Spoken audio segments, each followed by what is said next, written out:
মুক্তির অপেক্ষায় চিত্রনায়িকা বুবলি ও দিঘির সিনেমা জংলি। অ্যাকশন থ্রিলার ঘরানার এই সিনেমায় এই দুই তারকার সাথে রয়েছেন চিত্রনায়ক সিয়াম।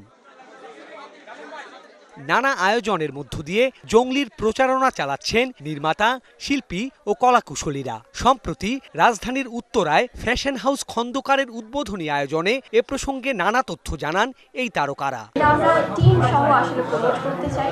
শুধুমাত্র এটাই বলবো যে ঈদের সিনেমা নিয়ে আপনাদের শুভকামনায় যেভাবে আমাদের সবাইকে রাখেন সেভাবেই রাখবেন। জংলি সিনেমাটা ইটস নট অনলি সিনেমা, এটা আমাদের ফ্যামিলি ইমোশন, এটা আমাদের ভালোবাসার ইমোশন। স্টোরিটা আমি বলবো যে এখানে যারা দেখবে সিনেমা হলে তারা অবশ্যই একটা মুগ্ধতা নিয়ে বের হবে। প্রত্যেকটা সিনেমায় কিন্তু ইন্ডিভিজুয়ালি তাদের মতো করেই কিন্তু তাদের প্রেজেন্টেশনটা দিবে। তো আমি চাই সবাই দর্শকরা হলে যে কারণ সিনেমা দেখুক। আজকে আমরা চলে এসেছি খন্দকারসের একটি ফ্ল্যাগশিপ ওপেনিং এ। পুণ্যপুর সাথে মনে হয় আমার এরকম কোনো প্রোগ্রাম ফার্স্ট টাইম আসা, খুবই বেশি ভালো লাগছে। আর সামনে আসলে এত হয়ে গেছে যে এখন গুনতেও পারছি না, ভুলে যাচ্ছি যে কতগুলো প্রোগ্রাম করেছে একসাথে। সামনে আরো একসাথে করার ইচ্ছা আছে ইনশাআল্লাহ।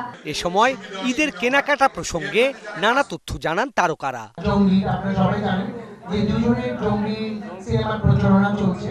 আমি তবে সবাইকে দুই জংলি নিয়ে আসছি। বুবলি আমাদের খুব পরিচিত এবং আমাদের খুব প্রিয়। আমরা ওনার জন্য দোয়া করি এবং আমার অন্যান্য আর্টিস্ট যারা আছেন তাদের জন্য আমরা দোয়া করি। এ সময় উপস্থিত ছিলেন ফ্যাশন কোরিওগ্রাফার গৌতম সাহা, উদ্যোক্তা আরিয়ান খন্দকার সহ অন্যান্য অতিথিরা। Sourav Appa, DBC news, Dhaka.